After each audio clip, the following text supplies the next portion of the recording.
Well, guess I'm gonna look at Scarecrow from The Wizard of Oz the same way ever again. Pearl is the prequel to the movie X, which came out earlier this year, actually.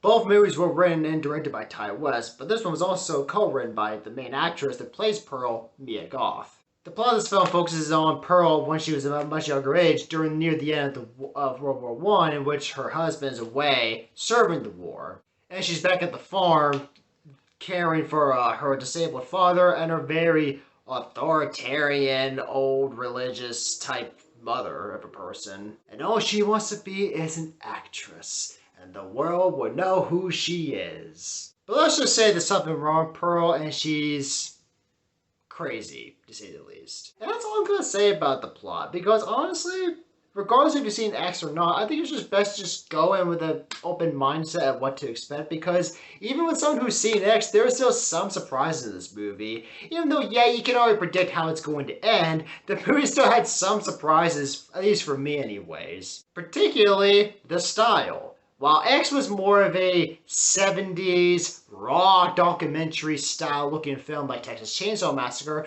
this one goes for a classic Disney-esque Hollywood movie from the 50s. Everything's all bright and colorful, filmed with like that old classic technicolor look and everything. It even has like the old classic way of like opening credits and closing credits too. It has this happy dreamlike look to the film. It fits the setting very well and bizarrely works given the fact that the movie also happens to be pretty messed up and has some pretty dark scenes. But it also has some camp to it. There is a little bit of a campy factor to it. That mainly comes down to Mia Goth's performance. Like, she's really damn good in this movie. She's great.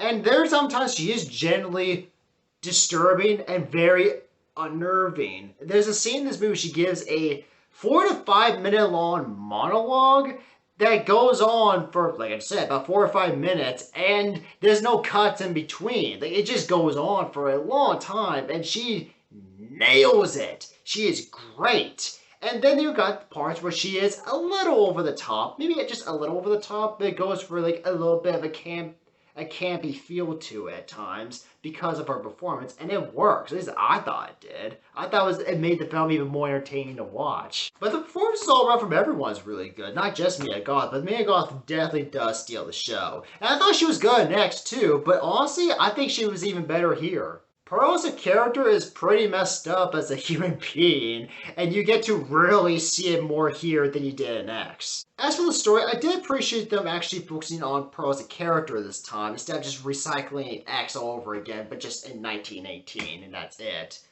I did appreciate them actually focusing on that, but I would argue that there's still no reason for this movie to exist storyline-wise. Like, I thought we got just the right amount of backstory with her character from X without going into heavy flashback details or anything. Like, to me, there was no real reason for this movie to exist, at least storyline-wise, or, you know, focusing more on Pearl's character. Because even though I did appreciate the way they handled her character in this movie, I thought worked. And again, if you watch this movie on its own, without watching X, you'll probably really enjoy the film.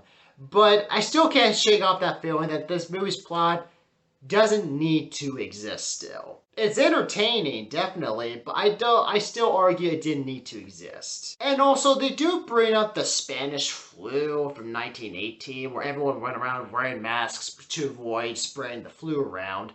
And it did happen, yes, but there's a couple moments here and there in the film where you still can't help but shake the feeling the film is winking at the audience saying, kind of like today, And it's like, yes, I get it. Thank you. I need to be reminded of that. Yeah, thanks. And just like X, there's a few scenes here and there, they're just a little too slow. Or they just go on a bit too long, in my opinion.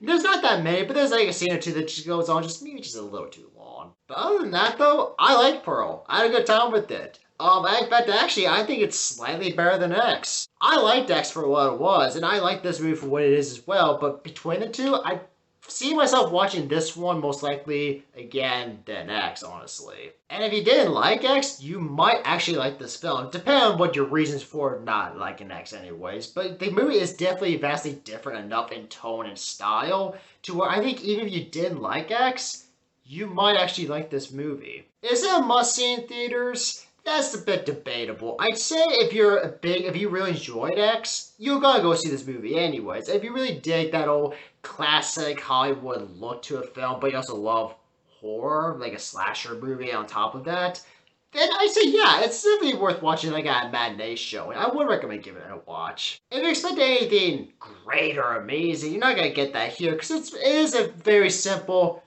you get what you pay for kind of film.